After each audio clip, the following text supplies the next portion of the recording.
रिंगयोंग hotel north Korea की सबसे ऊंची इमारत है जो 330 मीटर यानी 1000 फीट लंबी है। ये होटल प्योंगयांग में वाक़ है। शहर में बहुत सी दिखावटी और शानदार इमारतें हैं, लेकिन ये पिरामिड शेप वाली होटल सबको छुपाता है। आप इसे कई किलोमीटर दूर से भी देख सकते हैं। दोस्तों, ये दुनिया का सबसे ऊंचा होटल बनने के लिए बनाया गया था और मुल्क का एक निशान बनने वाला था। तामीर 30 साल पहले शुरू हुई थी।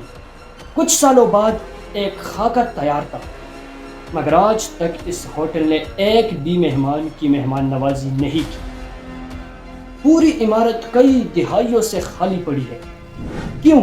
ये अंदर से कैसा लगता है और क्या कोई कभी इस होटल में ठहर सकेगा? हम आपको होटल ऑफ डूम ले चलेंगे आज की इस वीडियो।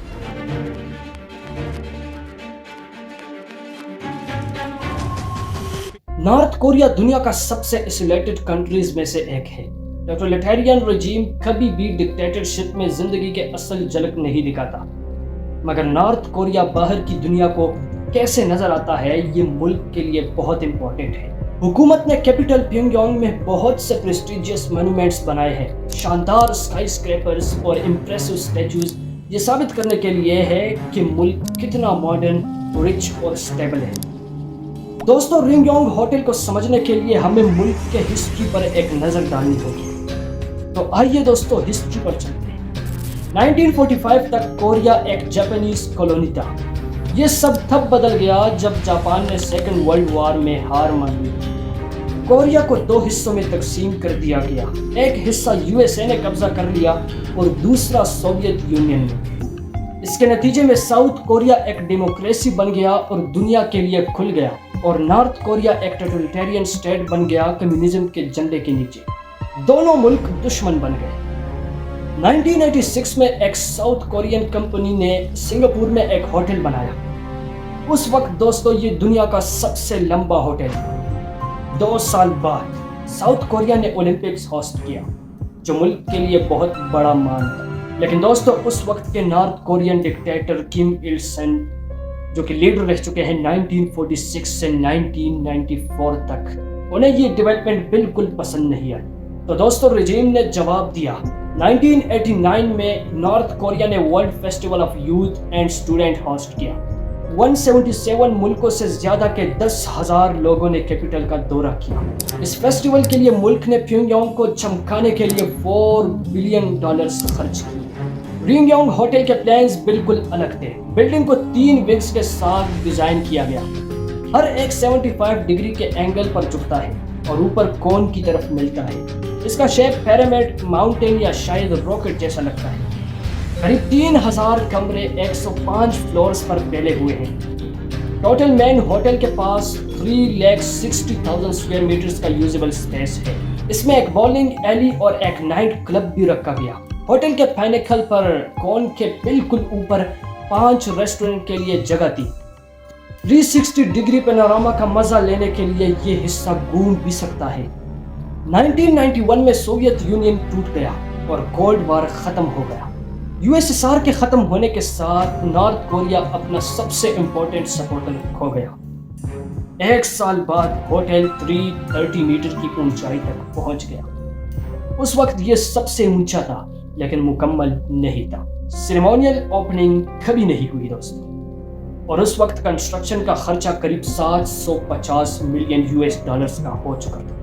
नॉर्थ कोरिया के पास आगे काम करने के पैसे बिल्कुल नहीं थे।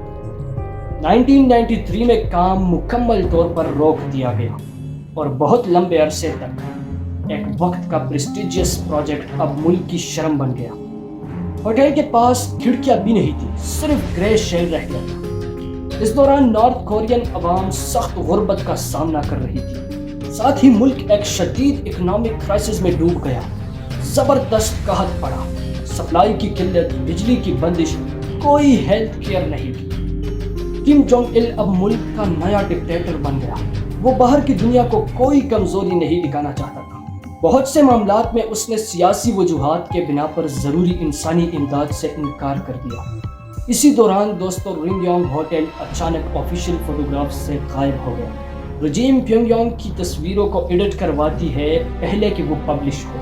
कंस्ट्रक्शन रुकने के करीब 15 साल बाद अचानक से काम आगे बढ़ने लग गया। इजिप्टियन टेलीकम्युनिकेशन ग्रुप ऑरोस्कॉम को होटल के विंडोज और फसाड कंस्ट्रक्शन को मुकम्मल करने का काम दिया गया, एक बड़े डील के हिस्से के तौर पर। 2011 में किम जोंग इल मर गया, उसका बेटा किम जोंग उन पावर में आ गया।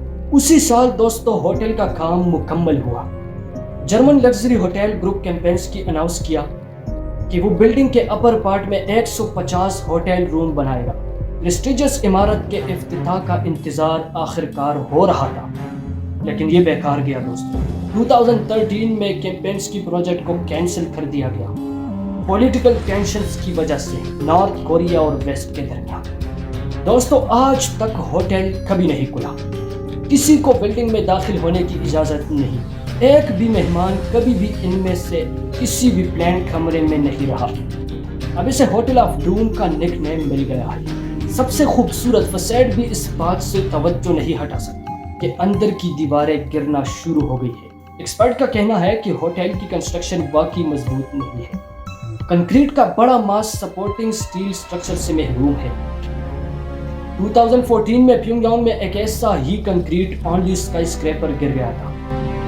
अच्छे होटल्स के बजाय north Korea nuclear weapons testing अपनी एक्शन मूवीज और गुर्बत में दबे हुए लोगों के लिए मशहूर है। 2018 से बिल्डिंग को प्रोपेगेंडा के लिए इस्तेमाल किया जा रहा है। फसाड पर हजारों LEDs लगाई गई है, स्क्रीन्स पर 4 मिनट के वीडियोस लूप में चल रही है। ये नॉर्थ कोरिया की हिस्ट्री दिखाते हैं और पॉलिटिकल स्लोगन्स शामिल है। ऊपर एक बड़ा नॉर्थ कोरियन फ्लैग मेट्रोपोलिस पर चमक रहा है। वक्त के साथ सपोज स्ट्रेंथ, प्रॉस्पेरिटी और पावर का लैंडमार्क नॉर्थ कोरिया के मेगालोमैनिया और उसकी टोटलिटेरियन डिक्टेटरशिप की नाकामी का सिग्नल बन गया है। अगर आप इस बिल्डिंग को बाहर से देखेंगे तो आपको मज़ा आएगा, लेकिन जब आप इसके पीछे की कहानी जानेंगे और इसके अंदर देखेंगे तो आपको कड़वी हकीकत नजर आएगी। आज के लिए बस इतना ही दोस्तों। मैं उम्मीद करता हूँ आपको आज की ये वीडियो पसंद आई होगी। अगर पसंद आई है तो इस वीडियो को लाइक ज़रूर कीजिए और अपने दोस्तों के साथ इस वीडियो को शेयर भी लाजमी कीजिए। और मुझे उम्मीद है कि आपने सब्सक्राइब कर दिया होगा। मिलेंगे नेक्स्ट वीडियो में, तब तक के लिए अपना बहुत सारा ख्याल रखें। अल्लाह हाफ़िज़।